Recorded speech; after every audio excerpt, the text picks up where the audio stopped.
Perjalanan ini dimulai dengan konsultasi bersama mentor sebagai langkah awal dalam pelaksanaan PKTBT. Melalui arahan, diskusi, dan masukan yang diberikan, saya memperoleh pemahaman mengenai mekanisme pemeriksaan, penerapan standar audit, serta sikap profesional yang harus dimiliki oleh seorang auditor. Selanjutnya, kami diberikan surat penugasan. Berdasarkan surat penugasan tersebut, saya mengikuti ekspos awal bersama tim pemeriksa pada penugasan pemeriksaan dugaan tindak pidana korupsi yang dilakukan oleh Kepala Desa A, Kecamatan B, tahun anggaran 2022 sampai dengan 2024. Pada tahap ini, seluruh anggota tim menyatukan persepsi, memahami ruang lingkup pemeriksaan, serta menyusun strategi untuk memastikan proses audit berjalan secara efektif dan objektif. Tahapan selanjutnya dengan menganalisis surat tugas dan surat pengaduan. Analisis dilakukan untuk memahami substansi permasalahan, mengidentifikasi fokus pemeriksaan, serta menyusun langkah-langkah yang akan dilaksanakan selama proses audit. Sebelum turun ke lapangan,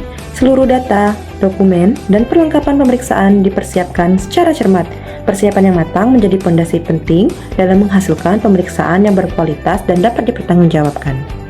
Di lapangan, proses pemeriksaan dimulai dengan melakukan konfirmasi kepada pihak-pihak terkait. Setiap informasi didengarkan secara objektif, setiap penjelasan diklarifikasi, dan setiap data diverifikasi sebagai bagian dari proses pengumpulan bukti audit. Pemeriksaan kemudian dilanjutkan dengan mengamati secara langsung kondisi fisik hasil pembangunan desa.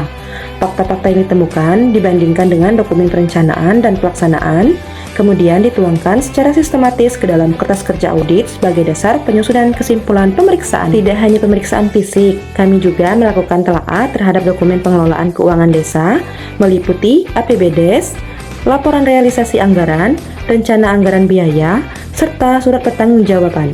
Seluruh dokumen dianalisis dan dibandingkan dengan hasil pemeriksaan lapangan untuk menilai kesesuaian antara perencanaan, pelaksanaan, dan pertanggungjawaban penggunaan anggaran. Sebagai bagian dari penguatan bukti audit, kami menyusun surat panggilan kepada pihak-pihak terkait untuk memberikan keterangan. Proses permintaan keterangan dilaksanakan secara profesional, objektif, dan sesuai ketentuan guna memperoleh informasi yang akurat sebagai dasar pengambilan kesimpulan.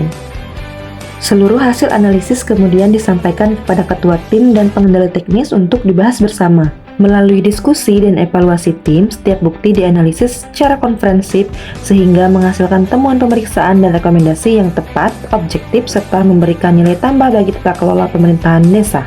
Bagi seorang auditor, setiap dokumen adalah informasi, setiap fakta adalah bukti, dan setiap pemeriksaan merupakan wujud komitmen dalam menjaga akuntabilitas, transparansi, serta kepercayaan publik. Menjadi auditor bukan hanya tentang memeriksa, tapi tentang menjaga amanah, menegakkan integritas, dan menghadirkan tata kelola pemerintahan yang lebih baik.